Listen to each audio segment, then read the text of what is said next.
အားလုံးပဲမင်္ဂလာပါကျွန်တော်ရဲ့ YouTube channel ကနေကြိုဆိုပါရစေကျွန်တော်ဒီတစ်ခါမျှဝေပေးမယ့်အကြောင်းအရာလေးကကျွန်တော် special channel AI tool လေးအကြောင်းကိုမိတ်ဆက်ပေးမှာဖြစ်ပါတယ်ဒီ AI tool ဟာဆိုရင် Wi-Fi လည်းမလို့ internet လည်းမလို့ပဲနဲ့ Gemini ChatGPT လို့မျိုးကျွန်တော်တို့အမေးဖြေလုပ်လို့ရတဲ့ application လေးဖြစ်ပါတယ်ဒီ application လေးကို download ဆွဲချင်တယ်ဆိုရင်ကျွန်တော်တို့ Google Play Store မှာသွားပြီးတော့ download ဆွဲရမှာဖြစ်ပါတယ် application လေးရဲ့အလုပ်လုပ်ပုံကတော့ကျွန်တော်တို့ cloud AI အမျိုးအစားမဟုတ်ဘဲနဲ့ကျွန်တော်တို့ on device AI အမျိုးအစားဖြစ်ပါတယ်ဒီ on device AI အမျိုးအစားဆိုရင် data တွေကို download ဆွဲထားပြီးတော့ကျွန်တော် Wi-Fi မရှိတဲ့အချိန်ကို internet မရှိတဲ့အချိန်မှာစိတ်ကြိုက်မေးလို့ရမယ့် AI အမျိုးအစားဖြစ်ပါတယ်Google Play Store မှာ Google AI H Gallery ဆိုပြီးတော့ရိုက်ရှာပြီးတော့ install လုပ်ပါဒီ application လေးဟာကျွန်တော်တို့ developing လုပ်နေတဲ့အချိန်ဖြစ်တဲ့အတွက်ကျွန်တော်တို့နောက်ပိုင်း developing ပြီးသွားတဲ့အချိန်ဆိုရင်အရန်ကိုကျန်းတဲ့ application လေးဖြစ်လာမှာဖြစ်ပါတယ်ဒါကြောင့်မလို့အခုကနေက download ဆွဲထားလိုက်ပါ install လုပ်ထားလိုက်ပါ application လေးကို download ဆွဲ install လုပ်ထားလိုက်ပါပြီးရင် download ဆွဲ install လုပ်ပြီးသွားရင် Google AI H Gallery application တွေကိုဝင်ဖို့ open နှိပ်လိုက်ပါ Gemma 4 introduction Gemma 4ဆိုပြီးတော့ agreed and continuous ကိုနှိပ်လိုက်ပါဒီထက်ရောက်ပြီဆိုရင်သူ့ရဲ့ feature တွေအစုံရှိပါတယ်သူ့ရဲ့ feature တွေအစုံထဲမှာ Ask image ရှိတယ် Ask image ဆိုတာကကျွန်တော်တို့ဓာတ်ပုံတစ်ပုံကိုကျွန်တော်ဒီထဲကိုထည့်လိုက်ပဲထည့်ပြီးသွားရင်ဆိုရင်သူဓာတ်ပုံထဲမှာပါတဲ့အချက်လက်တွေကိုကိုမေးချင်တဲ့ဟာမေးပြီးတော့သူ့ကိုဖြည့်ခိုင်းလို့ရပါတယ်ဒီမှာဆိုရင် 2.6 GB သူ့ရဲ့ level အလိုက်ပေါ့နော် model အလိုက်သူ့ရဲ့ gigabyte တွေကွာခြားတာဖြစ်ပါတယ်ကိုကြိုက်တဲ့ဟာကိုကိုရဲ့ဖုန်းနဲ့9 cloud ကို download ဆွဲထားပြီးတော့ကျွန်တော်တို့သုံးပြလို့ရတယ်ပေါ့နော် Ask Image AI ဖြစ်ပါတယ်ပြီးရင် AI chat ပြီးရင်နောက်တစ်ခုက Studio Square Audio Square ဆိုတာကတော့အတန်ကိုကိုယ့်ရဲ့ဖုန်းထဲမှာကိုပို့လိုက်တဲ့အတန်ဖိုင်ကိုသူကtranslate စာသားအဖြစ်ပြောင်းပေးတယ်ပြီးရင် AI chat ကတော့ကျွန်တော်တို့ဒီအသုံးအများဆုံးပေါ့နော်ဒီ AI chat ထဲမှာဆိုရင်ကိုသိကျင်တဲ့မေးကျင်တဲ့ဟာအမှန်တည်းကိုအလွယ်တကူမေးလို့ရတယ်သူကလည်းအကုန်လုံးပြန်လေပြီးတော့ဖြည့်ပေးတယ်ပေါ့နော်ဒီထဲမှာဆိုရင်GB gigabyte အမျိုးအစားတွေရှိတယ် gigabyte အမျိုးအစားတွေရှိတယ် AI chat ပြီးရင်ကျွန်တော်ဒီအောက်မှာ Promptlet ဆိုတာကကျွန်တော်တို့ဒီကိုရေးကျင်တဲ့စာသားတွေကိုစကားလုံးလှလှလေးတွေပြောင်းလို့ရတဲ့နေရာပေါ့နော်အဲ့လိုပဲမှတ်ထားတယ်ပေါ့နော်ဒီထဲမှာဆိုရင်လည်း megabyte အမျိုးအစားနဲ့ model အမျိုးအစားတွေအများကြီးရှိတယ် mobile action ဆိုတာရှိတယ် mobile action ဆိုတာကတော့ဒီ megabyte လည်းနည်းတယ်ပြီးရင်ဒီ download လုပ်လိုက်download လုပ်ပြီးတော့သုံးလို့ရတယ်ပေါ့နော် mobile action ဆိုတော့ကိုယ့်ရဲ့ mobile နဲ့မှာရှိတဲ့function လေးတွေကိုသူအလွယ်တကူထိန်းချုပ်ထားတဲ့အရာပေါ့နော်ကျွန်တော်အသုံးဝင်သုံးအရာကတော့ AI chat ဖြစ်ပါတယ် AI chat ကို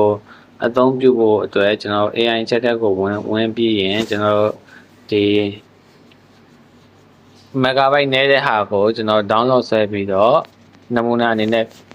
ပြပေးမှာဖြစ်ပါတယ်ဒီမှာဆိုရင် 584.4 MB ရှိပါတယ်ဒီဟာကို download ဆွဲလိုက်မယ်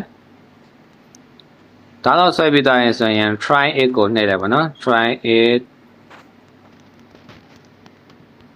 ကိုနှိပ်ပြီးတော့ရင်ကျွန်တော်ကိုမေးချင်တဲ့ဟာကို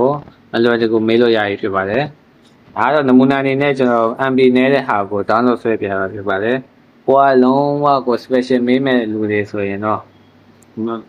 megabyte များတဲ့ဟာကို download ဆွဲဖို့အကြံပြုမယ်ကျွန်တော်ဒီမှာ Wi-Fi ပိတ်လိုက်မယ် internet ပိတ်လိုက်မယ်ဟုတ်ပြီနော်တစ်ချက်ကြည့်တာ Wi-Fi လည်းမရှိဘူး internet မရှိဘဲနဲ့ကျွန်တော်ဒီ AI ကဘယ်လိုအလုပ်လုပ်လဲဆိုတာတစ်ချက်ကြည့်လိုက်မယ်ကိုမေးချင်တဲ့ဟာမေးပေါ့နော်ကျွန်တော်ကတော့ဒီမှာကကိုidea မရှိတဲ့အတွက်ကျွန်တော်ကိုရှောက်ပြီးတော့မေးထားတာပေါ့နော်ဟုတ်ပြီနော်ကိုလူချင်းမင်းနေနဲ့ကိုသိချင်တဲ့ဟာမှန်သမျှဒီမှာအကုန်မေးလို့ရတယ် Do you know Aung San Suu Kyi ဆိုပြီးကျွန်တော်ရိုက်ရှာကြည့်ပြီပေါ့နော်ဟုတ်ပြီကျွန်တော်လူလူကောင်းဆောင်မေတောင်ဆန်းစုကြည်ကိုတိလာပေါ့နော်ဟုတ်ပြီတိလာမတိလားဆိုတော့ဒီမှာတစ်ချက်ကြည့်လိုက်ရမယ်ဒီမှာသူ့ရဲ့ data အချက်လက်တွေအကုန်လုံးအကုန်လုံးရေးပေးတယ်ဟုတ်ပြီနော်ဒါဆိုရင် internet လည်းမပါဘူး wifi လည်းမရှိဘဲနဲ့ကျွန်တော်တို့ဒီမှာဆိုရင်အလုပ်လုပ်တယ်ပေါ့နော် internet မပါ wifi မပါဘဲနဲ့အလုပ်လုပ်နေတယ်ဟုတ်ပြီနောက်တစ်မျိုးထပ်ပြီးတော့စမ်းကြည့်မယ် hello hello how can I help you today okay now set your meji man I would like to know blah blah blah blah ကိုကြိုက်တဲ့ဟာမေးပေါ့နော်ကျွန်တော်တော့ဒီမှာတော့ shop ပြီးတော့မေးထားတယ်ပေါ့နော်စိတ်တဲ့ရှိတာမေးထားတယ်ယူချင်းမင်းနဲ့အကုန်လုံးကိုကြိုက်တဲ့ဟာမေးလို့ရတယ်ဟုတ်ပြီနော် I would like to know what is Japan ဟုတ်ပြီ Japan ပြန်มาလဲပေါ့နော်လုံးဝ internet လည်းမရှိပဲနဲ့ wifi လည်းမရှိပဲနဲ့သူဖြည့်ချထားတယ်ဟုတ်ပြီတစ်ချက်ကြည့်လား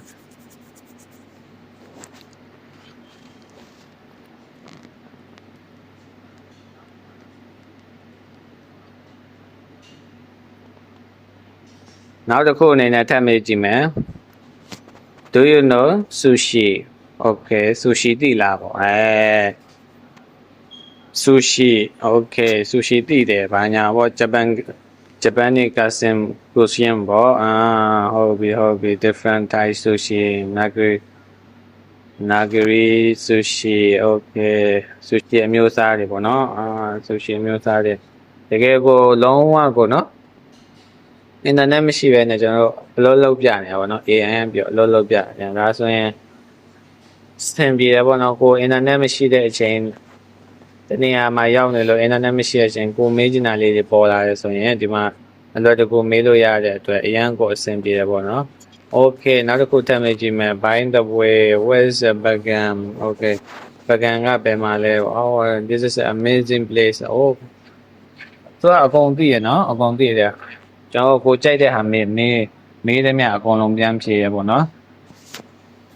ရန်ကိုအဆင်ပြေနော်ကျွန်တော်ဒီ application ထဲမှာအကြိုက်ဆုံးကတော့ကျွန်တော် AI chat ပဲဖြစ်ပါတယ် AI chat ကတော့ကိုမေးချင်တာမေးပြီးကျွန်တော်ပြန်လည်ပြီးတော့ဖြေကြတာလုံးဝအတိအကျဆုံးပြန်လည်ပြီးတော့ဖြေချနိုင်တယ်ပေါ့နော်အသုံးလဲဝင်တယ်ပေါ့နော်ဟုတ်ပြီနောက်ဒီ application လေးရဲ့မှာဆိုရင်ဒီ feature ထဲမှာဆိုရင်AI chat မှာဆိုရင် especially AI chat မှာဆိုရင်ကျွန်တော်ဒီမှာ GB တွေလည်းရှိတယ်4.9 GB ရှိတယ်ဒီအမျိုးအစားတွေအများကြီးပဲပေါ့နော်1.6 GB 1.8 GB ဟိုက GB အမျိုးအစားတွေကိုနိုင်လောက် GB အမျိုးအစားတွေကို download ဆွဲထားပြီးတော့သုံးလို့special သုံးလို့ရတယ်ပေါ့နော်ဒါကတော့ကိုကကျွန်တော်ကနမူနာအနေနဲ့ပြောထားတာဖြစ်တဲ့အတွက် MB အမျိုးအစားလေးကိုပဲdownload ဆွဲပြီးတော့ပြထားတာပေါ့နော်ဟုတ်ပြီ as image မှာဆိုရင်လည်းကျွန်တော်တို့ကိုကြိုက်တဲ့ကိုနိုင်တဲ့လောက် GB တွေကို download ဆွဲပြီးတော့ကျွန်တော်တို့မေးမြန်းလို့ရတယ်ကျွန်တော်ဒီ as image ကိုမပြတော့ဘူးကျွန်တော်တို့ဒီမှာ mobile action ဆိုတဲ့ဟာလေးကိုတစ်ချက်ပြကြည့်မယ် mobile action ထဲမှာဆိုရင် download ဆွဲပြီးသွားရင် try it ကိုနှိပ်လိုက်ကျွန်တော်ကတော့ mobile action ကတော့တိတ်ပြီးတော့ကိုယ့်အနေနဲ့အားမရဘူးပေါ့နော်ဘာလို့လဲဆိုတော့ဒီ flashlight on and off ကတော့ကိုလုံနိုင်တယ်ပေါ့နော် Google email ပို့တာ location check တာ show location on map open wifi setting ဒါတွေကသူကိုယ်တိုင်လည်းလုံနိုင်တယ်ပေါ့နော်ဒီ application နဲ့ဝင်ပြီးတော့လုံမဲ့အစားပေါ့နော်ဒါကတော့လက်ပုံလုံးတွေကိုတစ်ချက်ပြကြည့်ရပါတော့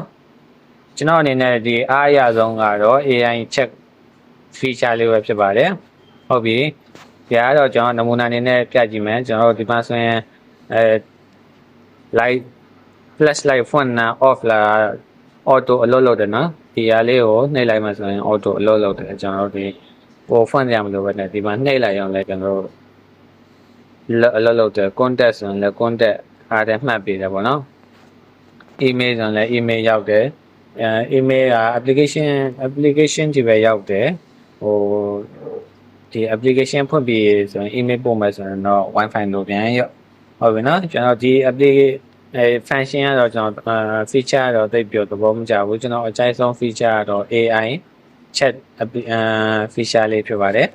ဟုတ်ပြီကျွန်တော်ရဲ့ဗီဒီယိုကိုအစားအဆုံးကြည့်ရှုပေးတဲ့အတွက်ကျေးဇူးအထူးတင်ရှိပါတယ်ဒီဗီဒီယိုနဲ့ပတ်သက်ပြီးတော့မသိတာရှိရင်မေးစရာရှိရင် comment မှာမေးသွားလို့ရပါတယ်ခင်ဗျာအားလုံးကိုကျေးဇူးတင်ပါတယ်ခင်ဗျာနောက်ဗီဒီယိုတွေမှာဆုံတွေ့ကြပါခင်ဗျာ